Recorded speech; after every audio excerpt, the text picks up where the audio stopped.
एक लंबी टनल में कार की लाइन लगी हुई थी। उसी भीड़ के बीच एक आदमी अपनी जान की परवाह किए बिना एक पीली स्पोर्ट कार का पीछा कर रहा था। उसकी नजरें कार के ड्राइवर पर टिकी है। उसके दिमाग में बस एक ही ख्याल चल रहा है कि चाहे कुछ भी करना पड़े वो उस ड्राइवर को नरक तक घसीट कर ले जाएगा। इस आदमी का नाम ताइजुंग है, जो शायद ही कभी आराम करता था। एक रात वो अपने कोवर्कर के हाथ से फूड ले रहा था, तभी अचानक एक अमीर और बिगड़ी हुई लड़की ने कार से उनका ऑर्डर छीन लिया और उस ऑर्डर को जमीन पर फेंक दिया। दरअसल कुछ समय पहले ताइजुंग का कोवर्कर उस लड़की से गलती से टकरा गया था। बस इतनी सी बात पर उस लड़की ने फूड छीनकर जमीन पर फेंक दिया। तब जमीन पर पड़े अपने ऑर्डर को देखकर ताइजुंग को बहुत गुस्सा आया। वो तुरंत अपनी बाइक से उस लड़की की कार का तेजी से पीछा करने लगा। ताइजुंग को हर गली और सड़क अपने हाथों की लकीरों की तरह याद थी, इसीलिए वो जल्दी ही उस स्पोर्ट कार तक पहुंच गया और जाकर ठीक उनके सामने बाइक रोक दी। फिर बिना समय गवाए वो जमीन से उठाया ऑर्डर उनकी कार के अंदर फेंक देता है। फिर जोर से चिल्लाता है कि इसके पैसे दो। तब सब लोग उन्हें देख रहे थे। अब उन अमीर औलादों को समझ में आया कि उन्होंने गलत आदमी से पंगा ले लिया है। वो घबरा गए और जल्दी जल्दी पैसे निकालकर ताइजुंग को दे दिए। अब इस झंझट के बाद ताइजुंग एक स्कूल के पास गया। वो अपने छोटे भाई ताइजिन से मिलने आया था। दोनों भाई बचपन से ही एक दूसरे का सहारा बनकर बड़े हुए हैं, क्योंकि उनकी माँ बहुत पहले ही मर गई थी। ताइजुन अपने भाई से कहता है कि कल वो अकेले जाकर अपनी माँ को श्रद्धांजलि देगा, क्योंकि ताइजिन को अपनी आने वाली एग्जाम की तैयारी करनी है। काम खत्म होने के बाद ताइजुंग जल्दी से घर लौटा। वहाँ वो अपने दोस्तों के साथ गार्डन सजा रहा था। असल में वो और उसकी गर्लफ्रेंड सूजी मिलकर एक फ्लावर शॉप खोलने का सपना देख रहे हैं। इस सपने को पूरा करने के लिए ताइजुंग ने बैंक से एक बहुत बड़ा लोन लिया है, इसीलिए ताइजुंग दिन रात बिना रुके काम कर रहा है। अच्छी बात यह है कि अभी तक सब कुछ ठीक चल रहा है। फिर नीचे जाते समय ताइजुंग सूजी को किस करता है। अब अगली सुबह ताइजुंग जल्दी उठ गया। वो अपनी गर्लफ्रेंड के लिए ब्रेकफास्ट बनाता है, फिर पिछली रात की सफाई करता है, जिसमें उसका कल रात का यूज किया हुआ कॉन्डम भी था। अब इसके बाद वो एक और बिजी दिन शुरू करने के लिए घर से निकल गया। उसने अभी एक डिलीवरी दी ही थी कि तभी बिल्डिंग का एलिवेटर बंद हो गया। जल्दी में वो स्टेयर से नीचे उतरने लगा। तभी लैंडिंग पर उसे एक बीमार ट्री दिखाई दिया। ताइजुंग उस ट्री के पास एक छोटा सा नोट छोड़ देता है, जिसमें लिखा है कि इस ट्री की देखभाल कैसी करनी चाहिए। फिर वो जल्दी से वहाँ से निकल गया। अगली डिलीवरी के दौरान उसे एक बूढ़ी औरत दिखाई दी, जो अपना भारी सूटकेस लेकर हिल पर चढ़ने की कोशिश कर रही थी। तब ताइजुंग उसकी मदद करता है और उसका सूटकेस ऊपर तक पहुँचाता है। उस रात जब वो अपना डिनर खा रहा था, तभी उसके पास एक मोबाइल बजने लगा। ताइजुंग ने जब मोबाइल उठाया तब वो समझ गया कि ये मोबाइल किसी ने गलती से गिराया है। ताइजुंग उस मोबाइल को पास के स्टोर में जमा करने गया, लेकिन तभी मोबाइल पर बात करने वाली लड़की उससे रिक्वेस्ट करती है कि वो मोबाइल लाकर उसे दे दे। वो उसे इनाम के तौर पर 3 लाख युआन देगी। अब थोड़े एक्स्ट्रा पैसे कमाने की सोचकर ताइजुंग उस लोकेशन पर जाने के लिए तैयार हो गया, जो लोकेशन उस औरत ने उसे बताई थी। लेकिन जब वो वहाँ पहुँचा तो देखा कि वहाँ एक खाली और सुनसान टनल है। तभी फिर से मोबाइल बजा। वो औरत कहती है कि अब बहुत देर हो चुकी है, इसीलिए वो किसी अजनबी से मिलने से डर रही है। वो ताइजुंग से कहती है कि टनल के अंदर जो कॉल बॉक्स है उसमें मोबाइल छोड़ दे। ताइजुंग थोड़ा कंफ्यूज था, लेकिन फिर भी वही करता है जो उसे कहा गया है। वो मोबाइल को कॉल बॉक्स में रखता है। उस बॉक्स में एक लिफाफा भी था जिसमें पैसे है। अब ताइजुंग वहाँ से जा ही रहा था, लेकिन जैसे ही वो टनल से बाहर निकला तभी एक तेज रफ्तार ट्रक से उसकी टक्कर होते होते बची।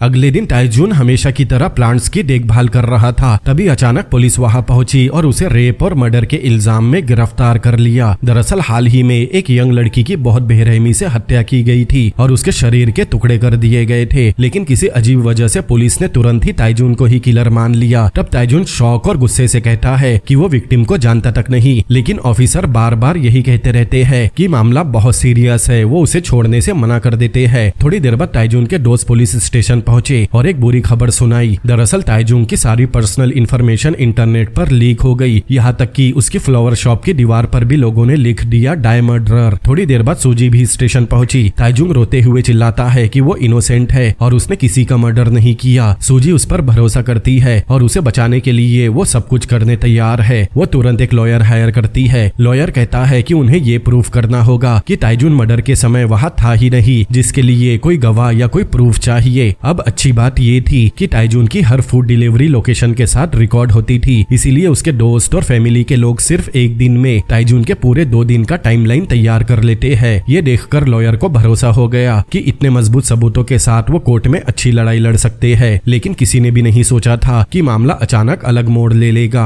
दरअसल ताइजून की लोकेशन का जीपीएस डेटा लॉयर के टाइमलाइन से पूरी तरह मैच कर रहा था, लेकिन फिर भी प्रोसिक्यूटर 3 बड़े सवाल खड़े करता है। पहला, जिस दिन मर्डर हुआ उसी दिन ताइजून ने विक्टिम के घर पर डिलीवरी की, लेकिन नीचे आने में उसे ज्यादा टाइम लगा। ताइजून बताता है कि वो वहाँ एक बीमार पौधे को देखकर रुक गया था और उसने ट्री के लिए एक नोट भी छोड़ा था। दूसरा सवाल, प्रोसिक्यूटर उससे पूछता है कि वो सूटकेस हिल पर क्यों ले जा रहा था। ताइजून ने बताया कि उसने एक बूढ़ी औरत की मदद की थी, लेकिन तुरंत प्रोसिक्यूटर एक फोटो दिखाता है। क्राइम सीन पर जिस सूटकेस में बॉडी मिली थी वो बिल्कुल उसी सूटकेस जैसा दिख रहा है जिसे ताइजून ले जा रहा था। ये देखकर ताइजून सन्न रह गया। उसके मन में एक अजीब सा डर पैदा होने लगा। प्रोसिक्यूटर तीसरा सवाल पूछता है कि विक्टिम का मोबाइल उसके पास क्यों था और वो मोबाइल के साथ स्टोर की सीसीटीवी फुटेज में भी दिखाई दे रहा है। ताइजून ने बताया कि उसे वो मोबाइल रास्ते में मिला था और वो उसे लौटाने गया था, लेकिन प्रोसिक्यूटर कहता है कि जिस टनल में उसने मोबाइल छोड़ा था वो उस जगह से बस कुछ ही मीटर दूर है जहां विक्टिम की बॉडी मिली। और फिर आता है सबसे बड़ा झटका, विक्टिम की बॉडी में ताइजून का डीएनए मतलब सीमन मिला है। तब प्रोसिक्यूटर जोर से चिल्लाता है कि उसने इतना भयानक मर्डर क्यों किया। ताइजून पूरी तरह हिल गया था। वो बार बार चिल्लाने लगा कि वो बेगुनाह है, लेकिन इससे भी बुरी बात अभी बाकी थी। प्रोसिक्यूटर ने बताया कि जिस पौधे की बात ताइजून कर रहा है उसे कभी किसी ने नहीं देखा।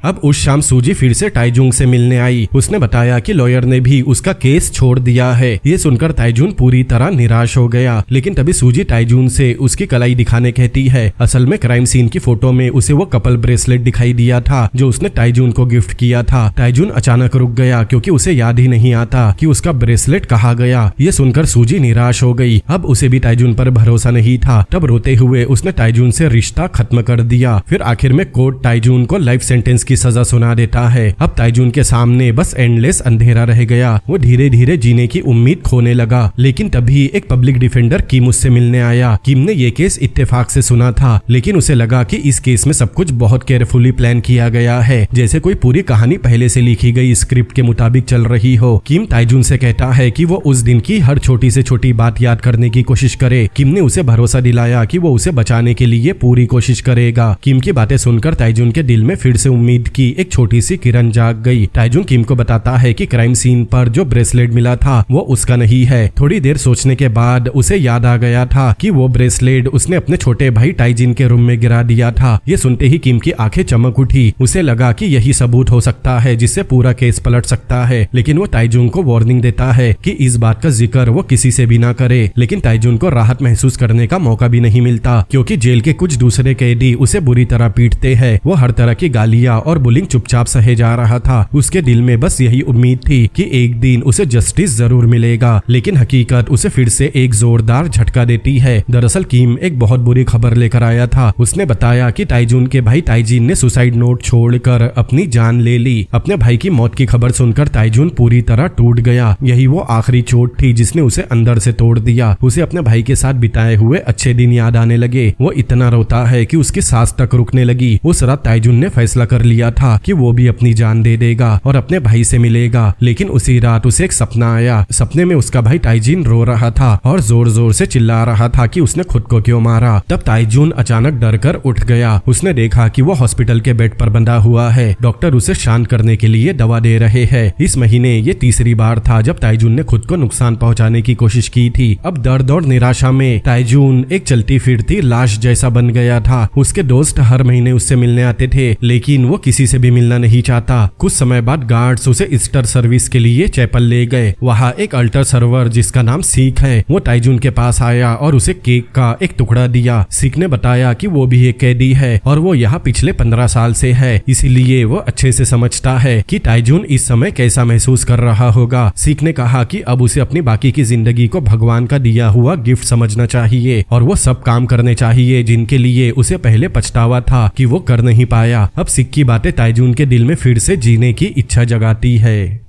अब उस दिन के बाद से ताइजुन अपने लिए एक स्ट्रिक्ट रूटीन बनाता है। जब भी उसे दूसरे कैदी परेशान नहीं कर रहे होते, वो हर पल कुछ न कुछ सीखने में लगाता। वो पढ़ाई करता, ट्रेनिंग करता, नई स्किल सीखता और जेल के यार्ड में सीड लगाता है। सिक उसे एक बाइबल देकर कहता है कि सब्र रखो और अपने सही समय का इंतजार करो। दिन गुजरते हैं और फ्लावर सीड में से छोटे छोटे पौधे उगने लगते हैं। वही ताइजुन के सर्टिफिकेट बढ़ते जाते हैं। वो अंदर और बाहर दोनों तरफ से मजबूत बनता है। अब धीरे धीरे 5 साल बीत गए। अब जेल की उन बेरहम दीवारों के अंदर ताइजुन ने एक हरा भरा छोटा सा गार्डन बना दिया था। यहाँ तक कि एक गार्ड योहांग भी ताइजुन की मेहनत से बहुत इम्प्रेस हुआ था। वो अक्सर प्लांट्स के बारे में सलाह लेने ताइजुन के पास आता है। सिक मजाक में कहता है कि अब ताइजुन ट्री का डॉक्टर बन गया है। फिर एक दिन सिक ताइजुन को अपना ब्रेसलेट देकर कहता है कि ताइजुन जैसा है वैसा ही रहे और अब और आंसू मत बहाना। ताइजुन को महसूस हुआ कि कुछ तो गड़बड़ है। तब सिक ने धीरे से बताया कि आज वो जेल से रिहा हो रहा है। ये सुनकर ताइजुन को बहुत दुख हुआ, लेकिन वो अपने आंसू रोक लेता है। वो सिक को बाहर जाते हुए देखकर उसके सामने झुककर नमस्ते करता है और जोर से कहता है कि हर चीज के लिए धन्यवाद। सिक के जाने के बाद ताइजुन खुद चर्च का नया ऑल्टर सर्वर बन गया। फिर एक दिन गार्ड योहांग एक बहुत ही निराश यंग लड़के को लेकर चर्च में आया। ताइजुन उसे बाइबल देता है और उम्मीद करता है कि इससे उसे आगे जीने की ताकत मिलेगी, लेकिन वो यंग लड़का बार बार बस यही बोल रहा था कि वो इनोसेंट है। वो कहता है कि अगर उसने किसी अजनबी का खोया हुआ मोबाइल लौटाने की कोशिश नहीं की होती तो ये सब कभी नहीं होता। ये सुनते ही ताइजुन के कदम जैसे जम गए, क्योंकि उसकी कहानी भी बिल्कुल ऐसी ही थी। वो भी जेल में इसीलिए है क्योंकि उसने किसी अजनबी का मोबाइल उठाया था। यहाँ तक कि उनका पब्लिक डिफेंडर भी एक ही आदमी है, किम। लेकिन इससे भी बुरी खबर आज उस लड़के को मिली। उसे पता चला कि उसकी माँ की अचानक मौत हो गई। वो कहता है कि उसकी माँ कभी सुसाइड नहीं कर सकती। उसे पूरा यकीन है कि पब्लिक डिफेंडर ही असली किलर है। ये सुनते ही ताइजुन की दुनिया हिल गई। अब वो सेल में अपने पूरे केस के बारे में फिर से पढ़ने लगा। उसे लगता है कि शायद शुरुआत से ही सब कुछ किसी ने प्लान किया हुआ था, लेकिन अगले ही दिन उस लड़के ने अपने सेल में सुसाइड कर लिया। अब ताइजुन को लगभग पूरा यकीन हो गया कि कोई इन सारी घटनाओं को कंट्रोल कर रहा है। वो किम से कांटेक्ट करके झूठ बोलता है कि उसे एक नया क्लू याद आया है। फिर जब किम उससे मिलने आया तब ताइजुन ने सीधा किम की आंखों में देखकर पूछा कि क्या उसका चेहरा किसी कोल्ड ब्लडेड मर्डरर की तरह दिखता है या फिर किसी ऐसे इंसान के जैसा दिखता है जिसे फंसाया गया है। तब किम तुरंत ही समझ जाता है कि ताइजुन के पास कोई क्लू नहीं है और उसने समझ लिया कि उसे फंसाया गया है। किम ने हल्की सी मुस्कान के साथ उसे बताया कि पूरा केस शुरुआत से ही फैब्रिकेटेड था। जिस समय ताइजुन ने वो मोबाइल उठाया उसी पल से पूरी साजिश शुरू हो चुकी थी। बाद में ताइजीन मतलब उसके भाई को अपने कमरे में ताइजुन का ब्रेसलेट मिल गया था। उसे कुछ गड़बड़ होने का शक हुआ, इसीलिए उसे भी मार दिया गया। सच्चाई सुनते ही ताइजुन गुस्से से फट पड़ा। उसने किम पर हमला कर दिया और जोर से चिल्लाया कि वो किसी भी तरह किम को मार देगा, लेकिन तभी वहां गार्ड्स आ गए। इसके बाद वो बाइबल वापस चैपलियन को लौटाता है। फिर वो चुपचाप एक चेयर के नीचे से एक कील निकालता है। वो क्रॉस की तरफ देखकर कसम खाता है कि आज से खून का बदला खून होगा। लेकिन ताइजुन अभी तक ये नहीं जानता कि इस पूरी साजिश का मास्टरमाइंड एक यंग लड़का है जिसका नाम योहान है। योहान अमीर लोगों की प्रॉब्लम साफ करने में माहिर है, चाहे उसके लिए मर्डर ही क्यों ना करना पड़े। बदले में वो उन अमीर लोगों से अपने स्कल्पचर बहुत ही ऊंची कीमत पर खरीदवाता है। एक दिन योहान एक मीटिंग में बैठा था, तभी उसे लॉयर किम का कॉल आया कि उनके प्लान में कुछ गड़बड़ हो गई। लेकिन योहान बिल्कुल शांत रहता है। वो एक प्रोफेशनल किलर को भेजता है ताकि सिचुएशन को ठीक किया जा सके। उसे पूरा भरोसा था कि सब कुछ अभी भी उसके कंट्रोल में है। उधर जेल में कुछ कैदी फिर से ताइजुन को घेरते हैं, लेकिन इस बार ताइजुन चुप नहीं रहता। कुछ ही मूव में वो सबको जमीन पर गिरा देता है और उन्हें वार्निंग देता है कि आगे से उससे पंगा न ले। उन कैदियों के लीडर का नाम डियोक्सू है। वो पूरे जेल का सबसे खतरनाक आदमी है। उसे ये बिल्कुल पसंद नहीं आता कि एक नॉर्मल आदमी ने सबके सामने उसकी इंसल्ट कर दी, इसीलिए वो ताइजुन को खत्म करने का प्लान बनाने लगा। लेकिन तभी वार्डन सीक्रेटली डियोक्सू से मिलने आया और उसे कुछ समय के लिए शांत रहने को कहा। असल में वार्डन और डियोक्सू दोनों मिलकर जेल के अंदर इलीगल अंडरग्राउंड फाइट करवाकर उससे पैसे कमाते हैं। लेकिन हाल ही में एक कैदी की मौत हो चुकी है। अगर कुछ और गड़बड़ हुई तो वार्डन पर लापरवाही का इल्जाम लगेगा, इसीलिए वो डियोक्सू को कुछ समय तक कोई भी परेशानी खड़ी करने से मना करता है। दूसरी तरफ सिक जेल से से बाहर आकर अपने पिता की रिपेयर शॉप संभालने लगा, लेकिन वो मुश्किल से ही अपना गुजारा कर पा रहा था। एक दिन चैपलियन उसे बताता है कि ताइजून ने बाइबल वापस कर दी। ये सुनकर सिक को फिक्र होने लगी कि शायद ताइजून के साथ कुछ बुरा हुआ होगा, इसीलिए वो तुरंत ताइजूंग से मिलने जेल गया। जब वो ताइजूंग से मिला तो ताइजूंग की आंखें भर आई। वो सिक को बताता है कि उसे झूठे केस में फंसाया गया, फिर धीरे से कहा कि वो यहाँ से भागने वाला है। सिक ने उसे समझाया कि इस जगह से भागना लगभग नामुमकिन है, लेकिन ताइजून के पास पहले से पूरा प्लान तैयार है। वो कहता है कि वो कोई दीवार नहीं चढ़ने वाला, फिर मुस्कुरा कर कहा कि वो सीधे सामने वाले दरवाजे से बाहर जाएगा। ताइजूंग जब भी सफाई का काम करता है, उसी दौरान वो चुपचाप गार्ड्स की शिफ्ट की कहाँ रखी जाती है, फूड डिलीवरी कब आती है, डेली रूटीन क्या है, हर छोटी सी छोटी चीज पर नजर रखने लगा। वो हर उस डिटेल को याद कर रहा था जिसका वो बाद में फायदा उठा सके, लेकिन खतरा जल्दी ही वापस आ गया। ड्यूक सू अपने एक आदमी को ताइजूंग के पास भेजता है। उसका इरादा था कि वो ताइजून को बुरी तरह सबक सिखाए। फिर वो कमरे में ताइजून पर हमला करने गया, लेकिन वो आदमी ताइजून के सामने टिक नहीं पाता। कुछ ही देर में ताइजून ने उसे इतना पीटा कि उसका चेहरा सूज गया और वो बुरी तरह घायल हो गया। उसी समय ताइजून समझ गया कि ड्यूक सू उसके लिए बहुत बड़ा खतरा है। पहले उसे ड्यूक सू को अपने रास्ते से हटाना होगा। इसीलिए खाना खाते समय ताइजून जानबूझकर ड्यूक सू के पास गया और उसे याद दिलाया कि एक बार उसने अपनी ही सिस्टर को चोट पहुंचाई थी। ये सुनते ही ड्यूक सू गुस्से से पागल हो गया। उसने तुरंत ट्रे उठाकर ताइजून पर हमला कर दिया, लेकिन ताइजून पलटवार नहीं करता क्योंकि उसका असली मकसद कुछ और था। वो चाहता था कि गार्ड ड्यूक सू को सोलिटरी सेल में डाल दे और उसका ये प्लान काम भी कर गया। वहाँ गार्ड्स आ गए और ड्यूक सू को पकड़कर सोलिटरी सेल में भेज दिया गया। इसके बाद ताइजूंग ने गार्ड योहांग से कुछ स्पंजेस मंगवाए थे जो उसे गार्डनिंग के लिए चाहिए। फिर वो उन स्पंजेस को फ्लावर पॉट के नीचे छुपाता है और उन्हें ब्लॉक बी के वेयर हाउस में रख देता है। अगले दिन ताइजून ब्लॉक बी की सफाई करने वाले प्रिजन पर हमला करके उसकी जगह खुद सफाई करने चला गया। सफाई करते समय वो चुपके से वेयर हाउस में गया और ब्लॉक बी के गेट की चाबी को स्पंजेस पर दबाया ताकि उसकी शेप स्पंजेस पर छप जाए। फिर वो उस फ्लावर पॉट को गार्डन में लेकर गया और उस छपाई पर व्हाइट ग्लू डाला। इस तरह उसने चाबी का मोल्ड बना लिया। उसी समय एक हिटमैन डॉक्टर के भेष में जेल के अंदर आता है। वो चुपचाप अपने टारगेट को पहचान लेता है। उसकी पॉकेट में जो पिंक कलर का लिक्विड है वो खास तौर पर ताइजून को मारने के लिए है। कुछ देर बाद कैदी वैक्सीन लेने के लिए लाइन में लगे हुए थे। तभी एक गार्ड ताइजून से अपनी कार ठीक करने कहता है। फिर जब वो गार्ड खाना खाने गया तब ताइजून एक मेटल प्लेट से चाबी की 2 कॉपी काटता है, लेकिन गार्ड उम्मीद से जल्दी वापस आ गया। वो ताइजून के लिए एक बर्गर भी लेकर आया था। वो ताइजून को ध्यान से चेक करता है, लेकिन उसे कुछ नहीं मिलता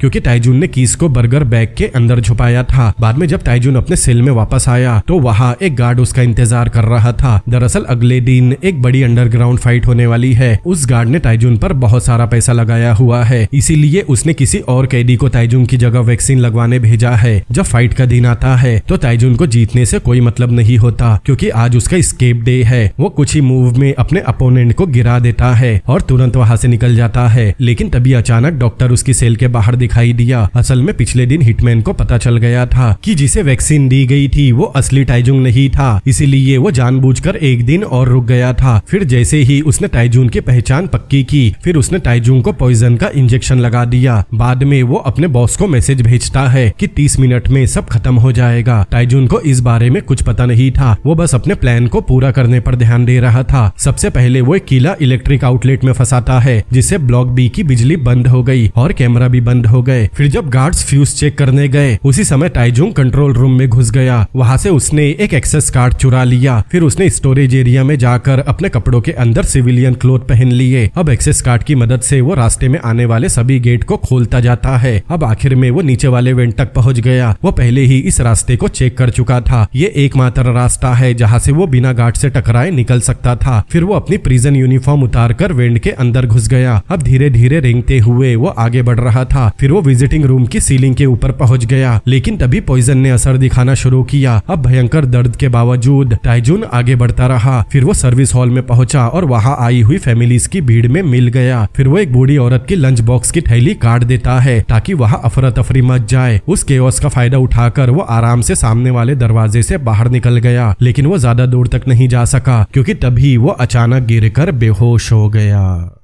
अब जब ताइजुंग को होश आया तो वो जेल के अस्पताल में था। डॉक्टर उसे बताता है कि किसी ने उसे रेड पॉइजन का इंजेक्शन दिया था, लेकिन जो सप्लीमेंट्स वो ले रहा है उनमें मौजूद विटामिन K3 की वजह से उसकी जान बच गई। उधर गार्ड योहांग खुद ताइजुन के एस्केप रूट को देखकर हैरान रह गया। उसे यकीन ही नहीं होता। वो सोचता है ये आदमी सच में जीनियस है। कुछ समय बाद योहांग ताइजुन से मिलने आता है। उसे शक है कि कोई ताइजुन को मारने की कोशिश कर रहा है। वो वादा करता है कि अब ऐसा दोबारा नहीं होने देगा, लेकिन साथ ही वो ताइजुन को वार्निंग देता है कि वो दोबारा भागने की कोशिश ना करे। वो योहांग से बस इतना कहता है कि वो सिक को उसकी जान बचाने के लिए थैंक्स बोल दे, क्योंकि जिन सप्लीमेंट्स ने ताइजुन की जान बचाई वो सिक ने ही उसे भेजे थे। उधर डियोक्सु फाइनली सोलिटरी सेल से बाहर आ गया और बाहर आते ही उसका पहला इरादा ताइजुन से बदला लेने का है। वो अपने आदमियों को लेकर सीधा ताइजुन की तरफ बढ़ा। तब खतरे को भाप कर ताइजुन छुप गया। उधर योहांग काम खत्म करके लौट रहा था, तभी उसकी मुलाकात जेल के डॉक्टर से हुई। डॉक्टर ने बताया कि ताइजुन खतरे में है। तब योहांग तुरंत गार्ड्स को इकट्ठा करके ताइजुन को बचाने गया, लेकिन डियोक्सु के आदमी गार्ड्स को अंदर जाने नहीं देते। अंदर डियोक्सु एक ब्लैंकेट में नाइफ घोंपता है, लेकिन उसे पता चला कि वहाँ ताइजुंग नहीं है। तभी अचानक अंधेरे से ताइजुंग ने जोरदार हमला किया। हालांकि सामने बहुत सारे आदमी थे, लेकिन ताइजुन अपनी शानदार फाइटिंग स्किल से डियोक्सु के सभी आदमियों को मारता है। तब गुस्से में डियोक्सु ताइजुन के पेट में नाइफ घोंप देता है। तब गंभीर चोट लगने के बावजूद ताइजुन एक जंगली जानवर की तरह लड़ता है और आखिर में वो डियोक्सु को जमीन पर गिराकर उस पर चाकू से वार करता है, लेकिन ताइजुन उसे मारता नहीं, बल्कि उसने डियोक्सु का कान काट दिया और उसे वार्निंग दी कि वो उससे दूर रहे। फिर जब गार्ड्स वहां पहुंचे तब तक फाइट खत्म हो चुकी थी। फिर सजा के तौर पर ताइजुन को फिर से सोलिटरी सेल में डाल दिया गया। अब वहां कुछ दिनों बाद उसे अपना छोटा भाई ताइजिन दिखाई दिया। तब ताइजुन ने कसम खाई कि वो असली मुजरिम को उसकी सजा जरूर देगा। अब एक रात ताइजुन और कुछ दूसरे कैदियों के सिर पर काले कपड़े डाल दिए गए। फिर उन्हें एक सीक्रेट वैन में ले जाया गया। ये सब योहान का प्लान है। दरअसल हाल ही में योहान को रेसिंग गेम खेलने का शौक हो गया था, लेकिन अब उसे इस गेम में मजा नहीं आता। इसीलिए वो वार्डन से एक मिडल मैन के जरिए कांटेक्ट करता है। उसने वार्डन से चुपचाप जेल के सबसे खतरनाक 12 कैदी बाहर मंगवाए। वो वार्डन को पेमेंट के तौर पर 2 गोल्ड बार देता है, जिनकी कीमत करोड़ों में है, और अगर सब कुछ ठीक हुआ तो वार्डन को 5 गोल्ड बार और मिलेंगे। वार्डन पहले तो हिचकिचाता है, क्योंकि अगर ये राज खुल गया तो वो खत्म हो जाएगा। तभी योहान कैजुअली कहता है कि उसे पता है कि वार्डन ने पब्लिक फंड से क्रिप्टो में इन्वेस्ट किया था और गलती से स्कैमर से कॉइन खरीद लिए थे, लेकिन योहान इस प्रॉब्लम को ठीक कर सकता है। ये सुनते ही वार्डन बिना सोचे समझे मान गया। फिर वार्डन इस काम में शामिल हर गार्ड को मोटी रिश्वत देता है और सबको कॉर्पोरेट करने के ऑर्डर देता है, और इस तरह अंधेरे की आड़ में 12 कैदियों को चुपचाप एक सीक्रेट लोकेशन पर पहुंचा दिया गया।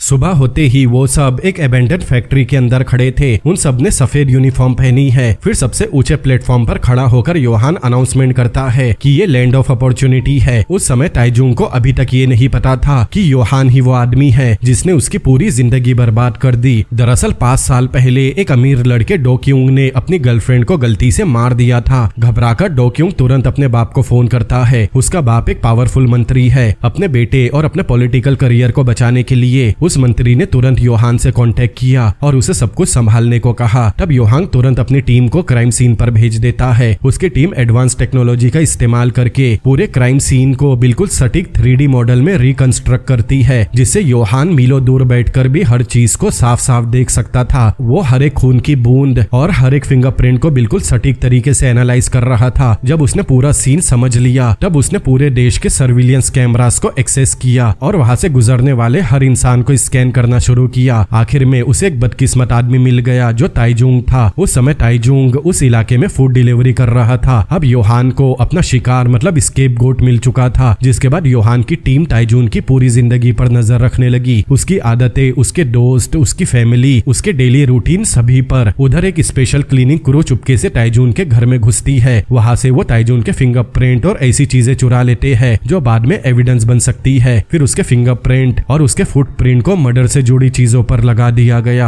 इतना ही नहीं, योहान की टीम ने ताइजुंग के कचरे में से उसका कॉन्डम भी ले लिया, जिसमें उसका सीमन भी था, क्योंकि कल रात उसने अपनी गर्लफ्रेंड के साथ यामाकाटा किया था। फिर उन्होंने विक्टिम की बॉडी में ताइजुंग का सीमन इंजेक्ट कर दिया ताकि क्राइम बिल्कुल असली लगे। किसी निर्दोष इंसान को फंसाने में योहान बहुत सावधानी बरतता था। जब उसे पता चला कि ताइजुंग का ब्रेसलेट गायब है तो वो तुरंत अपने आदमियों को उसकी कॉपी बनाने का ऑर्डर देता है और उसे क्राइम सीन पर रखवा देता है। बाद में उसे पता चला कि असली ब्रेसलेट ताइजून के भाई ताइजीन के पास है। तब योहान ने एक हिटमैन भेजकर ताइजीन का मर्डर करवा दिया और सबूत खत्म कर दिए और उसने ऐसा दिखाया कि ताइजीन ने खुद को खत्म कर दिया। यहाँ तक कि सड़क पर मिलने वाली वो बूढ़ी औरत और सीढ़ियों पर दिखने वाला वो ट्री भी योहान की प्लानिंग का हिस्सा थे। योहान एक जीनियस है और पूरी तरह साइको भी। अब प्रेजेंट टाइम में योहान एक नया डेट गेम शुरू कर रहा है। अब गेम खेलने के लिए कैदियों में ताकत बनी रहे, इसीलिए वो उनके लिए शानदार डिनर भी तैयार करवाता है। सभी कैदी बिना शक किए खाना खाने लगे। बस ताइजून ही ऐसा था जो कमरे के कोने में बैठा रहा और हर चीज पर नजर रखता रहा। उसके बाद कैदियों को अलग अलग रूम में भेज दिया गया।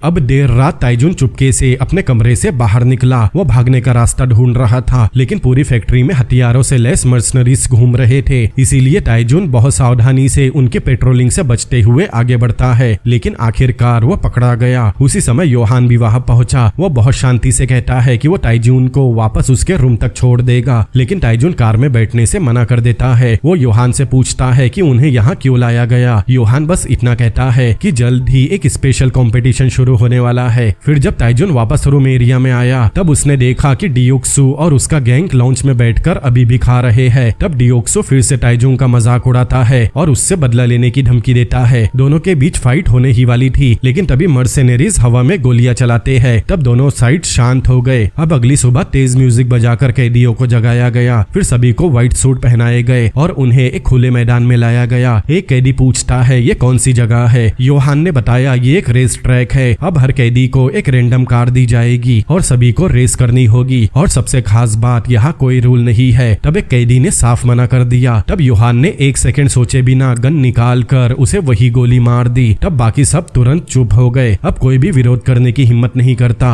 उसी समय एक कार्गो ट्रक अंदर आया। तब योहान ने अनाउंसमेंट किया कि उस ट्रक में 5 बिलियन कैश रखा है और जो रेस जीतेगा वो पूरा पैसा भी ले जाएगा। और अगर किसी को कोई सवाल हो तो वो उससे आकर बात कर सकता है। इसके बाद कैदी अपने अपने रिपेयर बे में गए ताकि अपनी कार ले सके। ज्यादातर कैदी खुश हो गए और तुरंत अपनी कार को ठीक करने लगे, लेकिन डियोक्सू खुश नहीं होता क्योंकि उसे सबसे खराब कार मिली थी। दूसरी तरफ योहान ने 2 खास मेहमानों को बुलाया था। उनमें से एक था उस मंत्री का बेटा डो क्यूंग। योहान उसे समझाता है कि ये सिर्फ रेस नहीं है, ये एक डॉग फाइट है। उसका प्लान है कि इस कंपटीशन को एक ग्लोबल अंडरग्राउंड बिजनेस बनाया जाए जहाँ कैदी जानवरों की तरह लड़ेंगे और अमीर लोग उन पर बैटिंग करेंगे। ये दोनों अमीर लड़के इस बिजनेस के फाउंडिंग मेंबर होंगे। डो क्यूंग पूछता है क्या विनर को सच में 5 बिलियन मिलेंगे। योहान सिर हिलाता है, लेकिन यहाँ से कोई भी जिंदा बाहर नहीं जाने वाला। थोड़ी देर बाद कैदी नंबर 5J सबसे पहले योहान से मिलने आया। वो बहुत रिस्पेक्ट के साथ कहता है कि वो योहान के साथ लॉन्ग टर्म पार्टनरशिप करना चाहता है और वो योहान के लिए एक बहुत यूजफुल टॉय बन सकता है। योहान बस हंसता है। दरअसल उसे 18 फ्रॉड केसेस वाले आदमी में कोई दिलचस्पी नहीं थी। फिर आता है डियोक्सू, लेकिन उसका मकसद अलग है। उसे पैसे से कोई मतलब नहीं। वो सिर्फ रेस के दौरान ताइजून को मारने की परमिशन चाहता था। योहान जोर से हंसा और बोला यहाँ कोई रूल नहीं है, वो जो चाहे कर सकते हैं। अब कैदियों के अलायंस बनने लगे क्योंकि रेस में कोई नियम नहीं है। कैदी नंबर 10 योंग ताइजून के पास गया। उसे ताइजून के साथ टीम बनानी थी। उसे पता है कि ताइजून के पास ऑटो मैकेनिकल लाइसेंस है। वो वादा करता है कि अगर वो जीत गया तो 5 बिलियन बराबर बांट लेंगे। अब उस रात ताइजून योहान की हाई एंड स्पोर्ट कार को अपग्रेड कर रहा था, लेकिन अचानक जे अपने कुछ आदमियों के साथ वहां आ गया। वो ताइजून की कार छीनने आया था। तब योंग दरवाजे को रोककर खड़ा हो गया ताकि ताइजून को थोड़ा समय मिल सके। जैसे ही दरवाजा टूटा, ताइजून ने इंजन स्टार्ट करके कार को तेजी से निकाल लिया। अब उसी समय डियोक्सू ने उसे देख लिया और उसका पीछा करने लगा। इस बार उसका इरादा ताइजून को मारकर कार छीनने का था। वो एक्सेलेटर दबाकर ताइजून की कार को टक्कर मारता है। अब वो फिर से टक्कर मारकर ताइजून को मारने वाला था, लेकिन तभी जे कार लेकर दोनों के बीच में आ गया और उसे रोक दिया। दोनों लड़ने ही वाले थे, लेकिन तभी मर्सनरीज आ गए और सबको रोक दिया। लेकिन तब तक बहुत देर हो चुकी थी। ताइजून की कार इतनी डैमेज हो चुकी थी कि वो धमाके के साथ ब्लास्ट हो गई। तभी साइड में देखने पर उसे एक पैसेज दिखाई दिया जिससे यहाँ से बाहर जाया जा सकता है। अब अगले दिन ताइजून ने योहान से मिलने की रिक्वेस्ट की, लेकिन उसका असली मकसद ऊपर जाकर आसपास की जगह को ध्यान से देखना था। योहान उससे पूछता है उसे क्या चाहिए। तब ताइजून ने बस इतना कहा कि उसे विटामिन का एक बॉक्स चाहिए ताकि वो उस मरते हुए ट्री को बचा सके। योहान को हंसी आ गई। फिर ताइजून के जाने के बाद उसने अपने आदमियों से कहा कि उस ट्री को फेंक देना।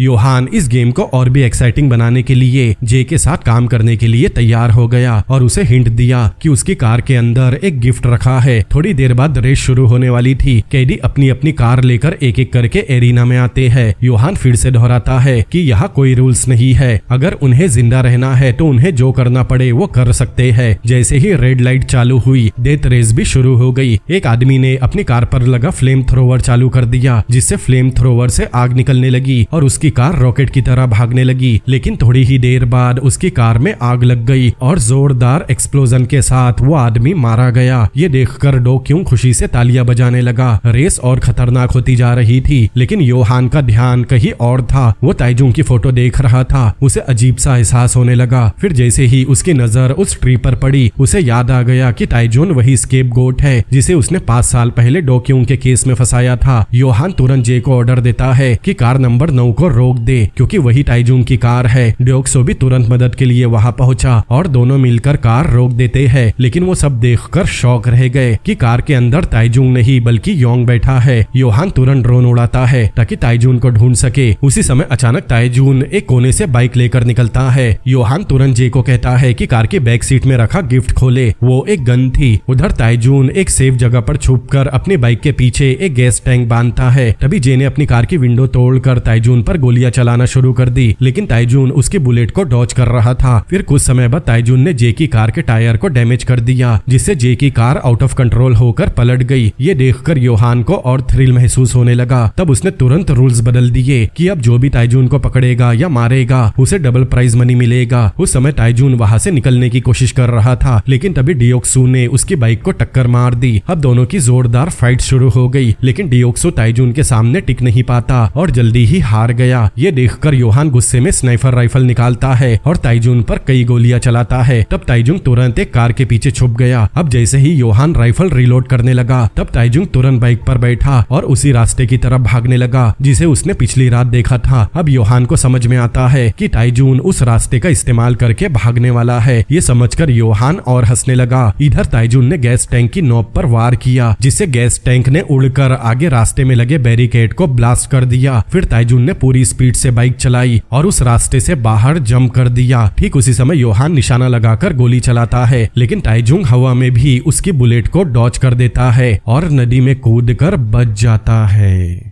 अब कुछ समय बाद ताइजून किनारे पर आ चुका था और रात भी हो चुकी थी। तब अंधेरे का फायदा उठाकर वो जल्दी से फिशरमैन के कपड़े पहनता है और वहां से भाग निकलता है। जख्मी हालत में वो किसी तरह सीक की रिपेयर शॉप तक पहुंच गया और वहां पहुंचते ही बेहोश हो गया। सीक उसे अंदर लेकर जाता है और केयरफुली उसके घावों का इलाज करता है। उधर योहान गुस्से में पागल हो रहा था। उसका प्लान उसके हाथ से निकलता जा रहा था। अब सच्चाई छुपाने के लिए वो वार्डन को मजबूर करता है कि वो अनाउंसमेंट करे कि वॉलंटियर वर्क के दौरान गैस के धमाके में कैदी मारे गए और ताइजून को पकड़ने के लिए कोई पुलिस सर्च भी नहीं की जाएगी, क्योंकि योहान चाहता है कि ताइजून को वो खुद मारे, तभी उसके लिए गेम मजेदार बनेगा। कुछ समय बाद ताइजून अचानक डरावने सपने से जागता है। सिक समझ गया था कि उसके साथ कुछ बहुत बुरा हुआ है, लेकिन वो उससे ज्यादा सवाल नहीं करता। वो बस उसे आराम करने कहता है। अब ब्रेकफास्ट के बाद ताइजून फ्यूनरल होम गया। वहाँ उसकी माँ और भाई ताइजीन की अस्थियां रखी है। अब उसके अंदर बदला लेने की आग और भी तेज हो गई। सबसे पहले वो लॉयर किम को टारगेट करेगा, क्योंकि उसे लगता है कि लॉयर किम ही सच जानने की पहली कड़ी है। थोड़ी बहुत रिसर्च करने पर ही उसने किम को ढूंढ लिया और उसके ही ऑफिस में पहुंचकर उसे कुत्तों की तरह पीटा। फिर ताइजून उससे पूछता है कि इन सब के पीछे कौन है, लेकिन किम कहता है कि अगर उसने बता दिया तो वो लोग उसे मार देंगे। फिर जब ताइजून ने किम की टेबल पर रखी फाइल देखी तो उस फाइल में एक औरत मिसेस सो का नाम लिखा था। तब ताइजून किम के पैर में चाकू मार कर उसे टॉर्चर करता है। तब बचने के लिए किम ने सच बता दिया कि उस औरत को भी स्केपगोट बनाने के लिए चुना गया है। मतलब वो लोग ताइजून की तरह उस औरत को भी फंसाने वाले हैं। दरअसल जब भी कोई अमीर क्लाइंट मर्डर करता है तो योहान की टीम किसी इनोसेंट इंसान को स्केपगोट बनाती है। फिर कई दिनों तक उस इंसान पर नजर रखी जाती है, उसकी पूरी जिंदगी रिकॉर्ड की जाती है, ठीक वैसे ही जैसे ताइजून के साथ हुआ था। लेकिन तभी अचानक एक हिटमैन कमरे में घुस गया और भयानक फाइट शुरू हो गई। तब ताइजून ने तुरंत उसे पहचान लिया। ये वही फेक डॉक्टर है जिसने उसे जेल में जहर का इंजेक्शन दिया था। तब गुस्से में ताइजून उसे बुरी तरह पीट कर मारकर बेहोश कर देता है। किम पीछे से हमला करने की कोशिश करता है, लेकिन ताइजून ने उसे भी आसानी से संभाल लिया। तब डर के मारे किम एक और भयानक सच बताता है कि ताइजून के भाई ताइजीन का मर्डर भी इसी हिटमैन ने किया था। लेकिन तभी हिटमैन कमरे के अंदर एक बम फेंक देता है और उसने बाहर जाकर दरवाजा बंद कर दिया। तब ताइजून ने तुरंत डॉक्यूमेंट वाला बैग उठाया और विंडो से बाहर कूद गया।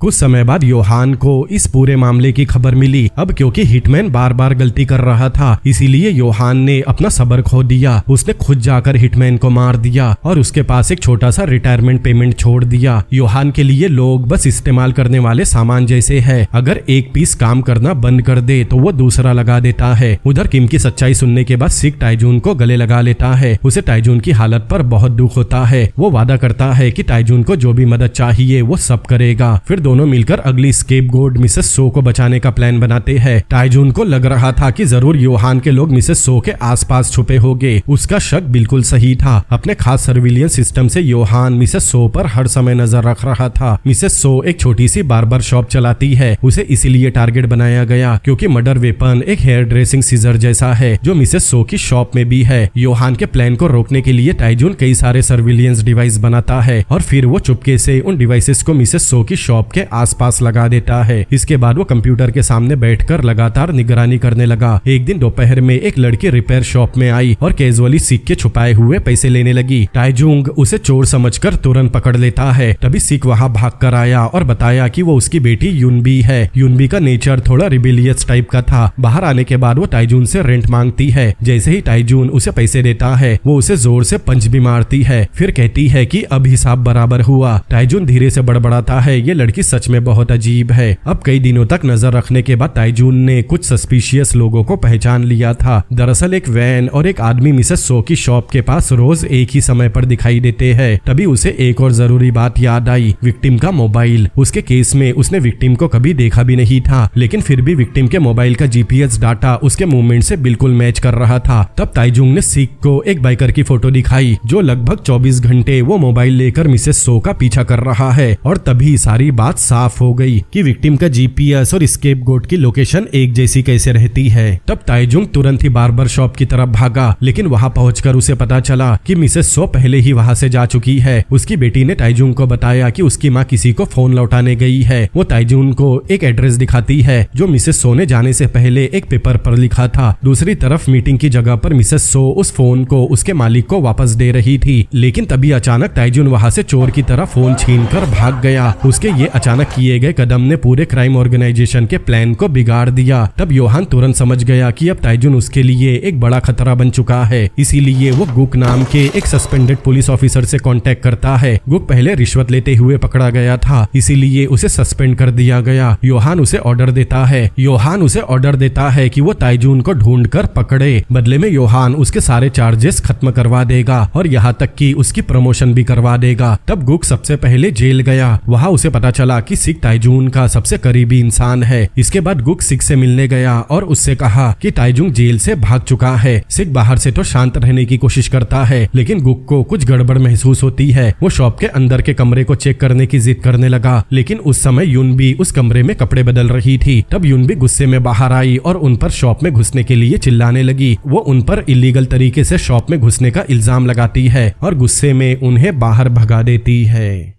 कुछ समय बाद ताइजून रिपेयर शॉप में वापस आया। तब उसे पता चला कि थोड़ी देर पहले पुलिस यहाँ आई थी। अब किसी को भी खतरे में डालने की बजाय वो खुद वहाँ से जाने लगा, लेकिन सिक उसे रोक लेता है। वो कहता है कि उसके लिए यही रुकना ज्यादा सेफ है, क्योंकि कई बार दुश्मन की नाक के नीचे रहना ही सबसे सेफ जगह होती है। उस रात ताइजून उस फोन के मालिक को कॉल करता है जिसे उसने मिसेस सो के हाथ से चुराया था। वो कॉल पर कहता है कि उसे फोन मिल गया और अब उसे रिवॉर्ड चाहिए। वो लड़की सोचती है कि शायद वो छोटा मोटा चोर है, इसीलिए वो ताइजून के बताए हुए इंस्ट्रक्शन मान लेती है। फिर रात को वो तय जगह पर पैसे लेकर पहुंची। ताइजून उससे कहता है कि पैसे एक डिलीवरी राइडर को दे दे। फिर उसने कहा कि पास ही की बिल्डिंग के एक लॉकर में उसका फोन रखा है, वहां जाकर फोन ले ले। फिर जैसे ही वो लड़की वहां से निकली, ताइजून चुपचाप उसका पीछा करने लगा। वो उसका पीछा करते हुए एक सीक्रेट वेयर हाउस तक पहुंच गया। फिर ताइजून वर्कर का भेष बनाकर चुपके से वेयर हाउस के अंदर घुसता है। अंदर जाकर उसने देखा कि कुछ लोग रोजमर्रा की चीजों से फिंगरप्रिंट और हेयर सैंपल इकट्ठा कर रहे है। वो जल्दी से अपने फोन से सब कुछ रिकॉर्ड करने लगा, लेकिन तभी अचानक सिक का कॉल आ गया। असल में कुछ देर पहले सिक ने बार्बर शॉप में एक सस्पिशियस लड़की को घुसते हुए देखा था। सिक की कॉल की वजह से ताइजुन के बारे में उन लोगों को पता चल गया, लेकिन ताइजुन फाइट करते हुए किसी तरह वहां से निकलकर भाग गया। इसी बीच मिसेस सो को भी खतरे का एहसास होता है। तब वो अपनी बेटी को बचाने की कोशिश करती है। उस फीमेल असासिन ने मिसेस सो को मारकर गिरा दिया, लेकिन जैसे ही वो असासिन उसे मारने वाली थी, ठीक उसी समय पर ताइजुन वहां पहुंच जाता है। उस फीमेल असासिन के साथ ताइजुन की भयानक फाइट होती है। दोनों में से कोई भी एक दूसरे से कम नहीं था, लेकिन तभी दूर से पुलिस सायरन की आवाज सुनाई दी। ये सुनते ही फीमेल असासिन ताइजुन की आंखों में कुछ स्प्रे करके वहां से भाग गई। असल में सिक पहले ही पुलिस को कॉल कर चुका था। ताइजुन पुलिस के आने से पहले ही मिसेस सो और उसकी बेटी को वहां से लेकर चला गया। उधर योहान सर्विलियंस फुटेज में ताइजुन को देख लेता है। उसे ये सब देखकर बहुत मजा आ रहा था। वो जोर जोर से हंसने लगा। उसे लगता है कि अब सिचुएशन पहले से ज्यादा थ्रिलिंग है। तभी अचानक मंत्री और उसका बेटा बिना बताए वहां पहुंच गए। वो योहान को ब्लेम करने लगे कि वो अपना काम ठीक से नहीं कर रहा, यहाँ तक कि वो उसके साथ नौकर जैसा व्यवहार करने लगे। मंत्री उसे वार्निंग देता है कि वो इस हफ्ते के अंदर सब कुछ खत्म कर दे, वरना अगली बातचीत इतनी शांति से नहीं होगी। उनके जाते ही योहान नैनी के सामने गुस्सा निकालता है। वो कहता है कि उसने उन्हें जिंदगी की सबसे बड़ी प्रॉब्लम से बचाया था और अब वो उसे ही धमकी दे रहे हैं। अब इस खेल को खत्म करने का समय आ गया है। लेकिन जाते समय डो क्यूंग फिर से उसे उंगली करता है। इससे योहान ने अपना फैसला बदल दिया। उसने तय किया कि अब वो डो क्यूंग को एक खास तोहफा भेजेगा।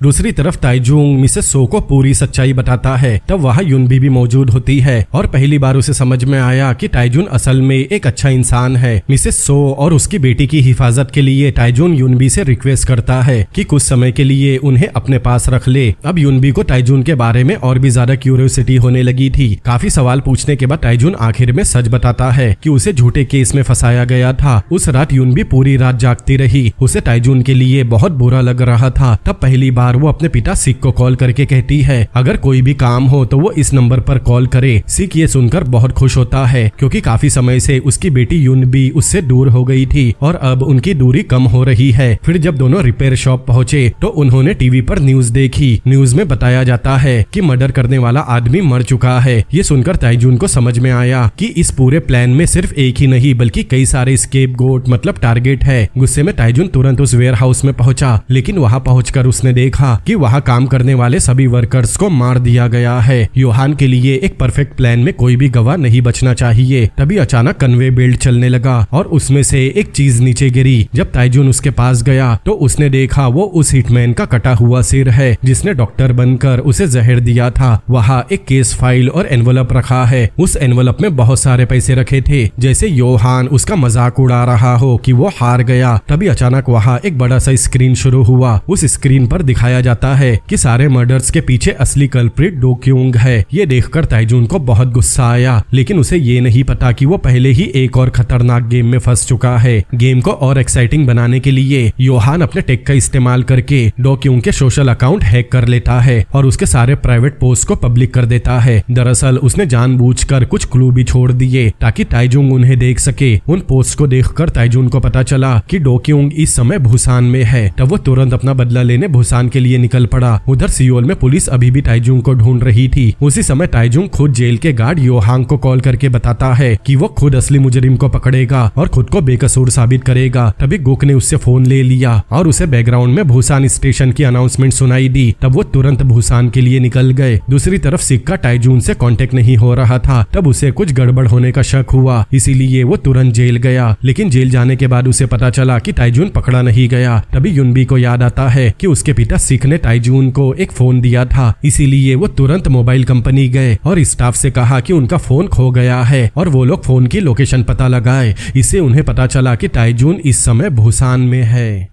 उसी समय योहान एक टेंपल में था। वहाँ वो अपने पेरेंट्स की मेमोरियल सेरेमनी में आया था। ये उसके पेरेंट्स के मौत की 10वीं सालगिरह है। उसका अंकल जो एक साइकोलॉजिस्ट है, उसका मानना है कि माता पिता को खोने की वजह से योहान अंदर से बहुत टूट चुका है। योहान बाहर से बहुत दुखी होने का नाटक कर रहा था, लेकिन जैसे ही उसका अंकल मुड़ा, योहान के चेहरे पर एक खतरनाक मुस्कान आ गई। उसकी आंटी की दिलचस्पी बस योहान के पेरेंट्स की दौलत पर है, जो योहान के पेरेंट्स छोड़ कर गए थे। तब योहान चुपचाप उसकी हर बात मानता है, लेकिन लेकिन उसी समय वो इशारे में अंधी नैनी को सिग्नल देता है कि वो सारी परेशानियों को अपने तरीके से संभाल ले। कुछ ही देर बाद नैनी फीमेल असासिन को लेकर गई और योहान के सारे रिश्तेदारों को खत्म कर दिया। मरते समय भी उसकी आंटी गुस्से में नैनी को गंदी औरत कहकर गालियां दे रही थी। तब यहाँ असली सच सामने आता है। नैनी असल में योहान की बायोलॉजिकल माँ है। वो बड़े क्रीपी तरीके से एक पुरानी घटना याद करती है कि एक बार जब वो योहान को छोड़कर जाने वाली थी, तब योहान ने उसे रोकने के लिए उसकी आंखों में मरकुरी डाल दिया, जिसकी वजह से वो हमेशा के लिए अंधी हो गई। लेकिन उसके लिए वो कोई दर्दनाक घटना नहीं थी, ये उसके लिए उसके बेटे का प्यार जताने का तरीका था और वो आज भी इसके लिए खुद को खुशकिस्मत मानती है, मतलब साइको माँ का साइको बेटा।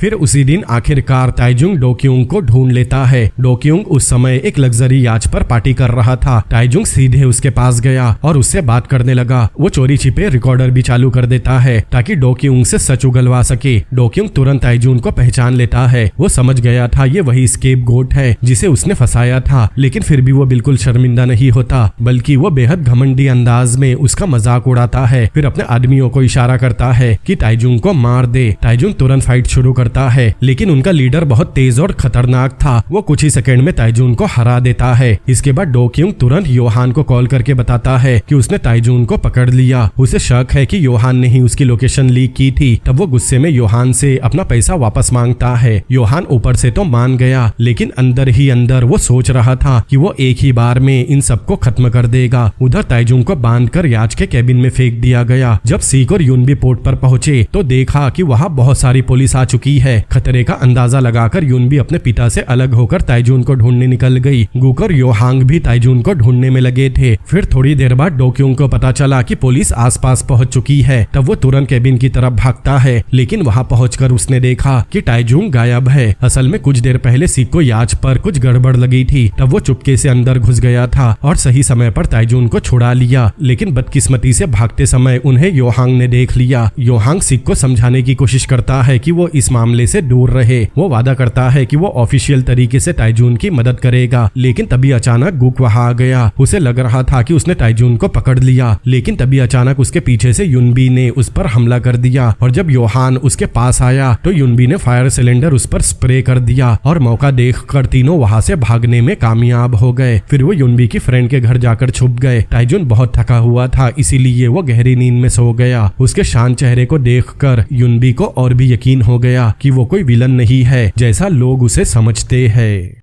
अब अगले दिन ताइजुंग बार बार पिछली रात की रिकॉर्डिंग सुनता है। वो उम्मीद कर रहा था कि उस रिकॉर्डिंग में उसे कोई क्लू मिल जाए। उधर योहांग उस टिप को फॉलो कर रहा था जो ताइजुंग ने उसे सेंड की थी। वो स्टेशन के लॉकर में जाकर डोक्यूंग की फाइल निकालता है। दूसरी तरफ डोक्यूंग सिक्योरिटी फुटेज देखता है। तब उसने योहांग को कॉल किया। उसे शक है कि योहांग का उसके पैसे वापस देने का कोई इरादा नहीं है और योहांग ने ही ताइजुंग की मदद करने आदमी भेजे थे। लेकिन योहांग उससे बहस करने में समय बर्बाद नहीं करता, बल्कि वो ये समझ गया था कि कोई और भी ताइजुंग की मदद कर रहा है। कुछ देर बाद योहान डोक्यूंग के बाप मतलब उस मंत्री से मिलने गया। योहान उसे बताता है कि उसका बेटा एक भागे हुए स्केपगोट के साथ लड़ाई में फंस गया था। योहान खुद ही आगे बढ़कर कहता है कि इस बार मंत्री इस मेस को संभाल ले, लेकिन मंत्री बस मुस्कुराया और कहा कि उसके पास स्केपगोट मतलब ताइजुंग का नामो निशान मिटाने के 10,000 तरीके हैं, लेकिन ताइजुंग के किए मेस को उसे खुद साफ करना होगा। इस बेइज्जती से योहान को बहुत गुस्सा आता है, लेकिन फिर भी वो हंसता रहा। फिर रात में जब वो अपने घर में था तब उसने कैमराज में देखा कि मंत्री ने अपने कई सारे असासिन को योहान के मेंशन में भेजा है। ये देखकर योहान को और गुस्सा आता है। उसने बस एक गहरी सांस ली, फिर एक कटाना उठाई और अकेले ही उन सभी असासिन्स को खत्म कर दिया। दूसरी तरफ रूफटॉप पर सिक आखिरकार एक ऐसा राज बताता है जो उसने कई सालों से छुपा कर रखा था। उसने बताया कि एक बार उसका अपनी वाइफ से झगड़ा हो गया था। तब गुस्से में उसने जलती हुई सिगरेट घर के अंदर ही फेंक दी, जिससे घर में आग लग गई। फिर जब वो घर आया तब डर के मारे उसमें अंदर जाकर अपनी पत्नी को बचाने की हिम्मत नहीं थी। बाद में पुलिस ने उस घटना को इंटेंसली किया गया मर्डर मान लिया। तभी से यूनबी उससे नफरत करती है। ये सुनकर ताइजुंग के मन में मिक्स इमोशंस थे। उसे लगता है कि सिक का बिना हिचकिचाहट के उसकी मदद करना उसके लिए किसी ब्लेसिंग से कम नहीं है। उधर योहान भी सिक के बारे में इन्वेस्टिगेशन शुरू करता है। वो समझ नहीं पाता कि ये बाप बेटी की जोड़ी एक अजनबी इंसान के लिए इतना बड़ा रिस्क क्यों ले रहे हैं। आखिर में वो फैसला करता है है कि वो खुद जाकर उनसे मिलेगा। वही ताइजुंग को पकड़ने के लिए डो क्योंग और भी ज्यादा गुंडे इकट्ठा करता है। वो सोशल मीडिया पर खुलेआम पोस्ट डालता है। उसने ताइजुन को रात 9 बजे मुकाबले के लिए चैलेंज किया था। ये पोस्ट देखकर ताइजुन एक ड्रिल मशीन को मॉडिफाई करके नेल गन बनाता है। वो खुद भी बदला लेने तैयार था। तभी युनबी उसे ब्रेकफास्ट के लिए बुलाती है। तब उसकी फ्रेंड मजाक में पूछती है कि क्या युनबी को उस लड़के से प्यार तो नहीं हो गया। तब युनबी कोई जवाब नहीं देती। फिर अपनी बाइक लेकर स्टोर चली गई, लेकिन स्टोर में अचानक उसे गुक दिखाई दिया। वो ताइजुंग को ढूंढते हुए वहां पहुंचा था। अब कहीं गुक उसे पहचान न ले, इसीलिए वो उससे छुपने लगी। फिर किसी की कैप पहनकर बाहर आई, लेकिन तब गुक भी बाहर आ गया। फिर जब युनबी अपनी बाइक पर बैठी तब गुक ने उसके पीठ पर बना टैटू देख लिया। तब उसे याद आ गया कि ये लड़की सिक की बेटी है। फिर वो युनबी का पीछा करने लगा, लेकिन युनबी की राइडिंग स्किल बहुत बढ़िया थी। वो गुक और पुलिस को चकमा देकर निकल गई। फिर युनबी ने तुरंत घर जाकर सिक और ताइजुन को ये बात बताई। फिर कुछ ही देर बाद युनबी और सिक वहाँ से कार लेकर निकल गए ताकि पुलिस का ध्यान भटका सके। कार देखकर पुलिस उनका पीछा करने लगी। तब इस मौके का फायदा उठाकर ताइजुंग छत से नीचे कूदा। फिर वो एक बाइक लेकर वहाँ से निकल गया। वो बाइक युनबी ने पहले ही उसके लिए तैयार कर रखी थी। इस तरफ गुक सिक और युनबी को रोकता है, लेकिन तब उसे समझ में आया कि उसे बेवकूफ बनाया गया है। उसे सिक पर बहुत गुस्सा आता है, लेकिन वो कुछ नहीं कर सकता। फिर कुछ देर बाद युनबी और सिक घर लौटे, लेकिन तभी उन्होंने देखा कि युनबी की फ्रेंड जमीन पर पड़ी है। तभी योहान उनके सामने आता है। उसने बताया कि वो लड़की बस थोड़ी देर के लिए बेहोश हुई है। तब युनबी ने योहान पर हमला कर दिया, लेकिन युनबी और सिक दोनों ही योहान का मुकाबला नहीं कर पाते। योहान को वो जवाब नहीं मिलता जो उसे चाहिए था, लेकिन अब उसे कोई फर्क नहीं पड़ता।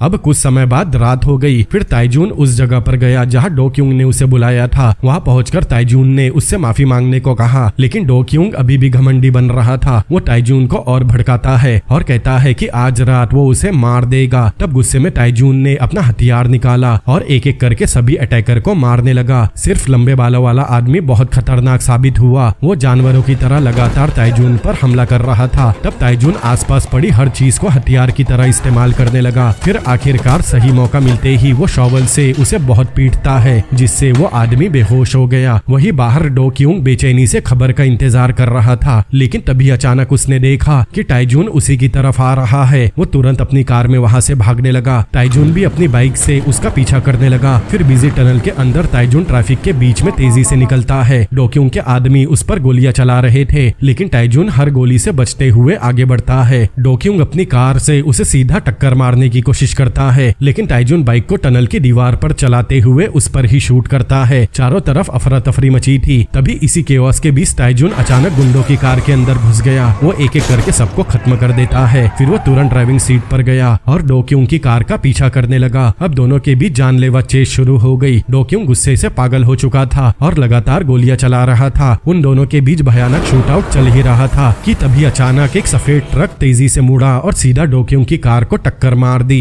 इस जोरदार टक्कर से डो क्योंग की हालत बहुत खराब हो गई। तब ताइजुन तुरंत उसे कार से बाहर खींचता है। वो अपने फोन का रिकॉर्डर चालू करके डो क्योंग को सच बोलने के लिए मजबूर करने की कोशिश करता है, लेकिन डो क्योंग आखिरी समय तक भी बड़े बाप की बिगड़ी औलाद ही रहा। तभी अचानक उसका फोन बजने लगा। ताइजुन ने उसका फोन उठाया। दूसरी तरफ योहान था। तब जाकर उसे समझ में आता है कि असल में पूरा खेल योहान ही चल रहा है। योहान ताइजुन की परफॉर्मेंस की तारीफ करता है, यहाँ तक कि वो उसे अपने साथ काम करने का ऑफर देता है। वो ताइजुन को 5 बिलियन देने का वादा करता है और कहता है कि वो ताइजुन के आइडेंटिटी भी वापस दिला देगा, लेकिन ताइजुन ने एक सेकंड सोचे बिना ही उसके ऑफर को ठुकरा दिया, क्योंकि योहान ने सिर्फ उसकी जिंदगी बर्बाद नहीं की थी, बल्कि उसके दोस्तों को उससे छीन लिया और उसके भाई को भी उसी ने मारा है। अब ताइजुन बस एक ही चीज चाहता है, वो दुनिया के सामने उसकी सच्चाई लेकर आएगा और उसे नर्क भेजेगा।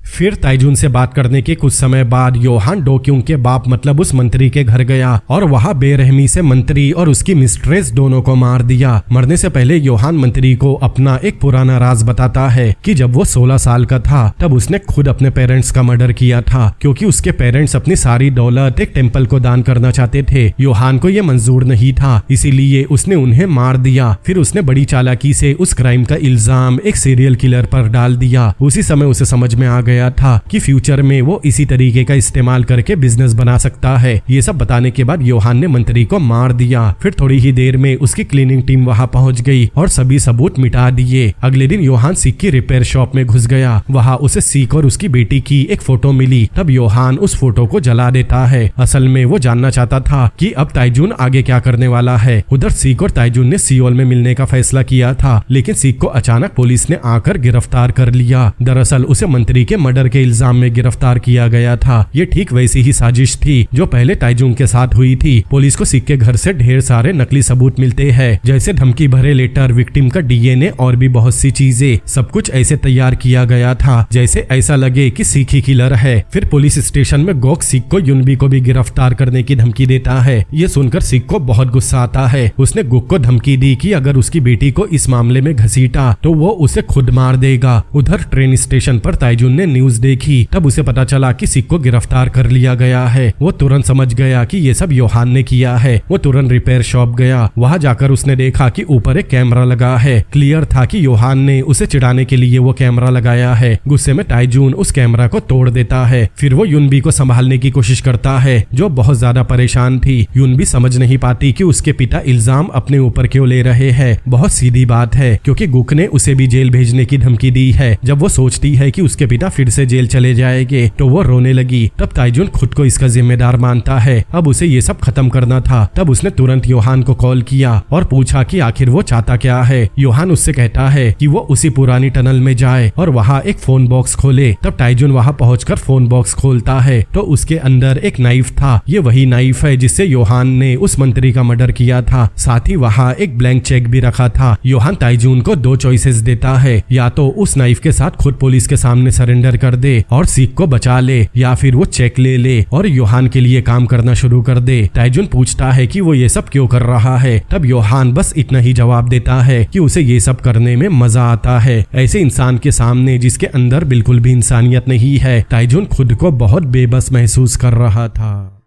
वही पुलिस स्टेशन में सिक बहुत दुखी था। वो अपनी बेटी के साथ बिताए हुए पलों को याद कर रहा था। दरअसल कई साल पहले जब वो जेल में था, युनबी अक्सर उससे मिलने आती थी। तब उसके चेहरे पर कई बार चोट के निशान होते थे। दरअसल स्कूल के बच्चे उसे चिढ़ाते थे और कहते थे कि उसका बाप लूजर है। तब अपनी बेटी को बचाने के लिए सिक ने बहुत सख्त अल्फाज कहे। उसने कहा कि वो अब उसका बाप नहीं है और अब वो दोबारा यहाँ ना आए। जेल से बाहर आने के बाद उसे लगा कि युनबी उससे नफरत करती होगी, लेकिन अपनी तीखी जुबान के बावजूद युनबी ने उसे अपने घर में रहने दिया। फिर एक दिन सिक ने उसे अपनी फ्रेंड से बात करते हुए सुना। तब उसे समझ में आया कि युनबी उसे हमेशा याद करती थी। अब लॉकअप के फ्लोर पर चल रही एक छोटी सी चींटी को देखकर सिक खुद को भी बहुत लाचार महसूस कर रहा था। फिर अगले दिन युनबी अपने पिता से मिलने आई। वो बस ये देखना चाहती है कि वो ठीक है या नहीं। सिक कहता है कि वो चिंता ना करे। फिर वो उसे वार्निंग देता है कि आगे उसके साथ जो भी हो, युनबी को उससे दूर रहना होगा। लेकिन युनबी उसकी बात का मतलब समझ नहीं पाती। फिर कुछ देर बाद न्यूज आई कि सिक ने क्राइम कबूल कर लिया। लेकिन जैसे ही ये न्यूज जेल के गार्ड योहांग ने देखा तो वो तुरंत समझ गया कि सिक झूठ बोल रहा है, क्योंकि वो सिक को कई सालों से जानता है। सिक बस अपनी बेटी को बचाने के लिए ऐसा कर रहा है। योहान गुस्से में गुक से झगड़ा करने लगा, लेकिन गुक को इससे कोई फर्क नहीं पड़ता। वो योहांग को याद दिलाता है कि वो एक बेकार प्रिजन गार्ड है और उसे अपनी हद पार नहीं करनी चाहिए। तभी अचानक कुछ ऐसा हुआ जिसकी किसी ने उम्मीद नहीं की थी। ताइजून खुद पुलिस स्टेशन के बाहर आया। उसके हाथ में मर्डर वेपन था। ताइजू ने खुद को सरेंडर कर दिया, इसीलिए कुछ समय बाद सिक को छोड़ दिया जाता है। कुछ ही देर बाद वहाँ योहान आता है। उसे ये समझ नहीं आता कि ताइजून ने ऐसा फैसला क्यों किया। ताइजून जानता है कि योहान जैसा इंसान कभी सच्ची दोस्ती की कीमत नहीं समझ सकता। वो योहान को ऐसा दिखाता है जैसे उसे योहान पर तरस आ रहा हो और कहता है कि वो बस बिगड़ा हुआ एक बच्चा है। तब ये सुनकर योहान गुस्से से बाहर चला गया। वो वार्डन को कॉल करके ऑर्डर देता है कि जैसे ही ताइजून जेल पहुंचे उसे खत्म कर दिया जाए। उधर सिक घर वापस आया और अपनी बेटी से मिला। इस बार युनबी अपने इमोशंस छुपा नहीं पाती। वो उसे गले लगाकर रोने लगी और बताया कि वो कितनी डर गई थी। अगले दिन योहांग पुलिस स्टेशन गया ताकि ताइजून को ट्रांसफर करने की प्रोसेस पूरी कर सके। फिर वो ताइजून को पुलिस कार में बैठाकर ले जाने लगा, लेकिन रास्ते में वो खुद को रोक नहीं पाता और पूछता है कि ताइजून ने स्टोरेज लॉकर की चीजें उसे क्यों दी थी। तब ताइजून कहता है कि उन चीजों में सच छुपा हुआ है और जेल में वो ही एक अकेला इंसान था जिस पर पर उसे भरोसा था। ये सुनकर योहांग को और भी यकीन हो गया कि ताइजुन ने बस सिक को बचाने के लिए सरेंडर किया है। रास्ते में एक शॉप पर जब दूसरा गार्ड वॉशरूम गया तब योहांग कार लेकर वहां से निकल गया। वो कार को एक सुनसान जगह पर रोकता है, फिर ताइजुन की हथकड़ी खोलकर बताता है कि आगे एक वैन उसका इंतजार कर रही है। असल में योहांग ने पहले ही लॉकर की फाइल पढ़ ली थी। उसे पता चल चुका था कि कैसे बुरे लोगों ने उसे झूठे सबूत बनाकर फंसाया था। और जब पिछली रात जब उसने वार्डन और योहान की फोन पर बातचीत सुनी तब उसे पूरा यकीन हो गया कि ताइजुन बेगुनाह है। अब योहांग और ज्यादा चुप नहीं रह सकता था। उसके सामने सच आ चुका था, इसीलिए वो कुछ भी करके ताइजुन को बचाना चाहता था। तब आखिरकार वो वही करता है जो उसे उस समय सही लगा। वो ताइजुन को भागने देता है। फिर योहान कार लेकर वहां से निकल गया। कुछ देर बाद ताइजुन उस वैन तक पहुंचा जिसके बारे में योहांग ने बताया था। जब वो वैन को देखता है तो उसमें सीक और युन भी उसका इंतजार कर रहे थे। फिर तीनों वहां से तुरंत निकल गए और एक अबेंडन ग्रीन हाउस में जाकर छुप गए। वही जगह अब उनका टेम्पररी हाइड आउट है।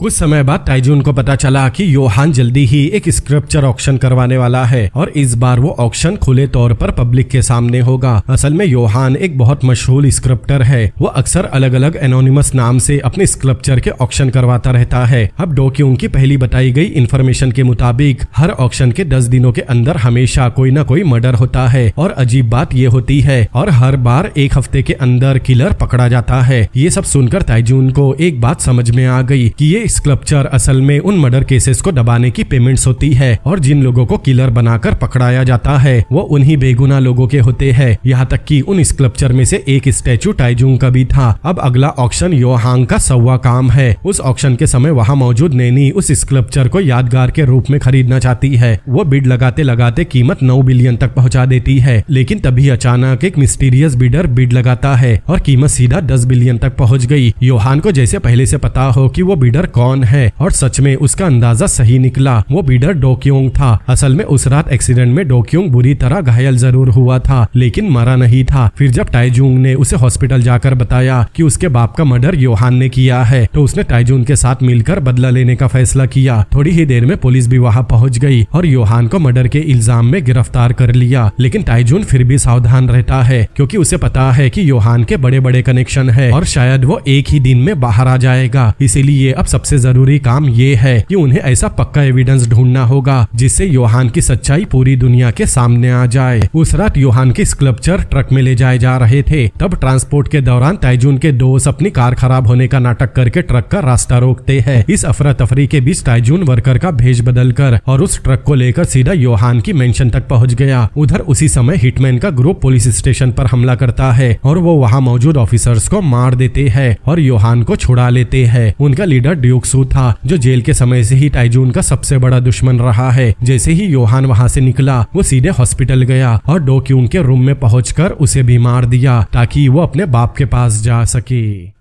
दूसरी तरफ योहान की फीमेल असासिन सिक को ढूंढ लेती है। जब युन भी वापस आई तो उसने देखा कि उसका पिता जमीन पर पड़ा है और बुरी तरह घायल है, लेकिन युन भी उस असासिन का मुकाबला नहीं कर पाती। युन भी तुरंत बाहर भागती है और मौका देखकर अचानक असासिन पर हमला कर देती है। वो उसके चेस्ट में नाइफ घोंप देती है। इसके बाद वो तुरंत अपने पिता सिक को देखने दौड़ी, लेकिन तभी अचानक असासिन ने पीछे से हमला कर दिया। उधर इस तरफ ताइजुन योहान के वर्कशॉप में उसके वर्क बेंच को ध्यान से देखता है। तब उसे एक सस्पिशियस हार्ड ड्राइव मिली, लेकिन उसी समय अचानक अलार्म बजने लगा। तब ताइजुन को वहां से निकलना पड़ता है, लेकिन जैसे ही वो बाहर गया वहां ड्यूक सू पहले से उसका इंतजार कर रहा था। कुछ ही सेकंड में वहां योहान के कई सारे हेंचमैन भी पहुंच गए। तब ताइजुन अपने साथ लाए टूल और वेपन्स का इस्तेमाल करके उन सबको एक एक करके मारने लगा। तब लड़ाई के दौरान एक स्क्रप्चर टूट गया और उसके अंदर छुपा हुआ मर्डर वेपन बाहर आ गया। ताइजुन ने तुरंत वो नाइफ उठाया, लेकिन तभी ड्यूक सू ने उस पर हमला कर दिया। दोनों के बीच भयानक लड़ाई शुरू हो गई, लेकिन ये फाइट ज्यादा देर तक नहीं चली क्योंकि ड्यूक सू ताइजुन के सामने टिक नहीं पाता। एंड में ताइजुन ने उसकी छाती में नाइफ घोंप दिया। तब उसी समय योहान भी वापस अपने घर पहुंचा, लेकिन अपने सामने इतना केओस देखकर भी उसके चेहरे पर कोई डर नहीं होता। ताइजुन उसे वार्निंग देता है कि सुबह तक पूरी दुनिया को उसका सच पता चल जाएगा, लेकिन योहान हंसने लगा। उसने बताया कि असली एविडेंस कटाना की हैंडल के अंदर छुपा है और जो हार्ड ड्राइव ताइजुन ने चुराई उसे निकालते ही उसका डेटा ऑटोमेटिक इरेज हो गया। फिर योहान ने बताया कि उसे पहले पहले से पता था कि ताइजुन यहाँ जरूर आएगा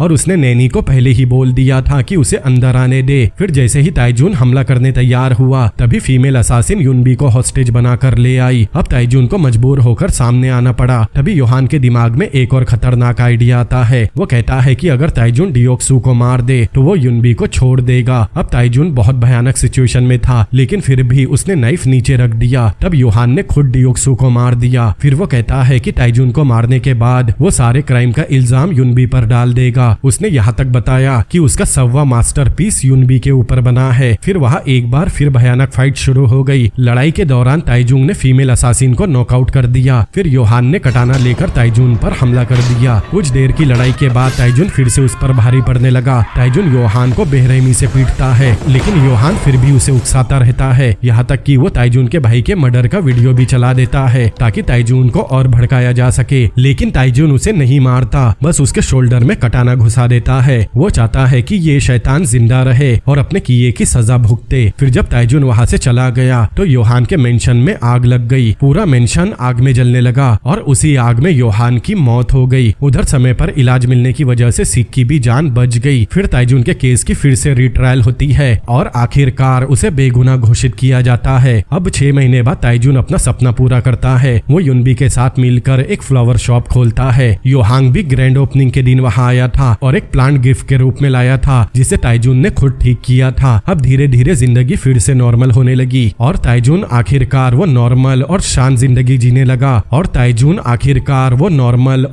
जिंदगी जीने लगा जिसकी हमेशा से उसे चाहत थी। लेकिन उसे पता नहीं है कि कोई अब भी छुपकर उस पर नजर रख रहा है और यहीं पर ये सीरीज भी खत्म होती है। तो दोस्तों, कैसी लगी आपको ये सीरीज मुझे कमेंट करके जरूर बताएं। और अगर ये वीडियो आपको पसंद आया हो तो इस वीडियो को लाइक करें, अपने दोस्तों के साथ शेयर करें और ऐसी और भी अमेजिंग मूवीज के एक्सप्लेनेशन देखने के लिए मेरे चैनल को सब्सक्राइब करें। तो मिलते हैं अगली बार किसी और अमेजिंग मूवी के एक्सप्लेनेशन के साथ। Peace out.